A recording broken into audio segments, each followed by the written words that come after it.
Hi, so my testimonial. So about 7 or 8 years ago, I fell into a deep depression. I got diagnosed with bipolar, and so for about 7 or 8 years, running, I was really depressed. Couldn't do anything. That's the problem with depression. It's like a lock in your brain. You you want to do things, and but you can't. And it's not like an obvious handicap. So you're even tough on yourself. You don't understand why you can't do the things. And so mentally, I was real tough on myself the whole time. And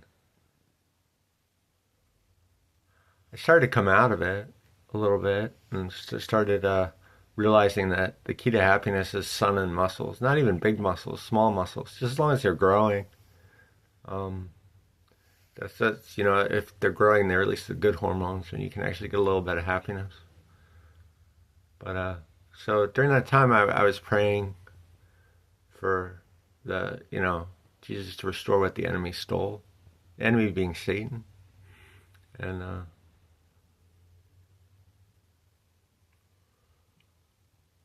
and well, when I was a kid, I was raised Quaker, so I was already kind of a Christian.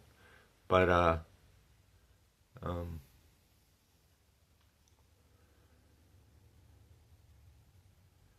and then in July, I had a stroke due to low sodium. So I had a hemorrhagic stroke, which was a brain bleed on the right side of my brain. So my left side went paralyzed, and I had to go to the hospital for that. The now when you're in the hospital when you're paralyzed, it's rough because like you can't even go to the bathroom for yourself.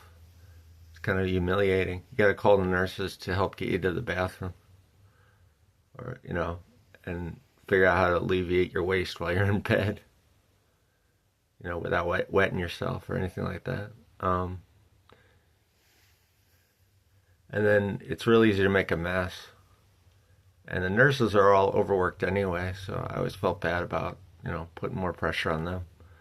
So I was trying to kind of show them a bit of love while I was in there, try to alleviate some of the pressure.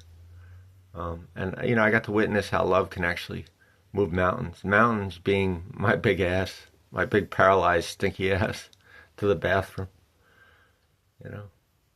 Um, and but I did notice one thing in the when I was in the hospital bed that my depression had gone away, and I realized that because I started getting interested in things again, and I had no interest in things I liked before that. And so I started thinking, hey, when I get out of this hospital, I want to study this or I want to learn this. Um, but and the interesting part about that is, I said, when you're depressed, you feel like you're paralyzed on your whole body because you have this lock in your brain.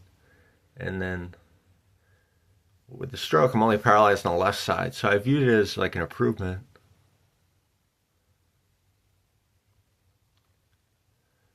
And what happened with the stroke was it was in the basal ganglia region of the brain, which is like regulatory neurons.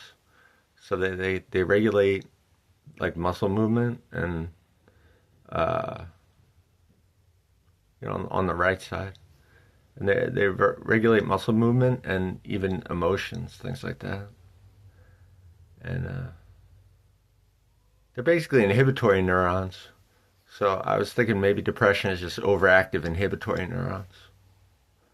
That's what makes people depressed. Um,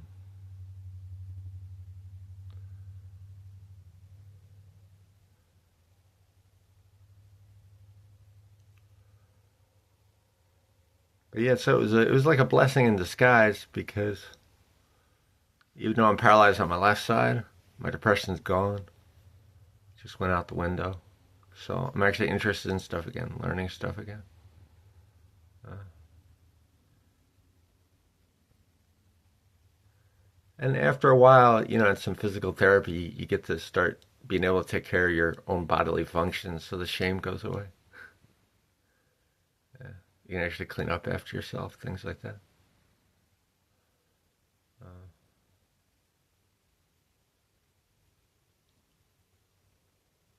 Well, anyway, while I was in the hospital, I was real ashamed about the going to the bathroom and things like that. So I was praying to Jesus to shine down His love on the hospital, things like that. And while I was in there, I met this one nurse, this one she was a Jamaican lady called Melody, and she was a and I was always like real apologetic for for being such a burden for them to bring me to the bathroom. And but she was able to get me to the bathroom, no problem. And so you're standing there, and this sort of decrepit old man, and here's this nurse treating you with love. And so I asked her about it, yeah. And she said she treats all the patients like their family. And for the first time in my life, I felt like I was worthy of love, because here's this woman who has no reason to treat me with any love, and she's giving me love. And she was a Christian herself. And that's basically. And so instantly, and so for the first time in my life, I felt worthy of love, because of this one nurse in the hospital. And and to me, I'd always have to like earn love. You know, I didn't feel worthy of it. I felt like I needed to achieve something to get it.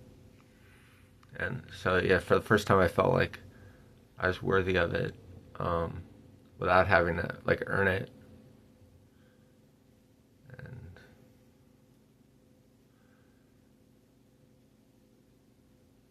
And so I viewed that as my prayers being answered.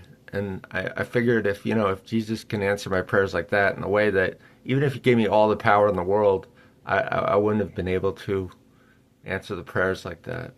I wouldn't have been able to figure that out. You know, as a way to make someone feel worthy of love. And so that night I gave myself to Jesus, because I figure if He can do that, hey, I want to be on the winning side, right?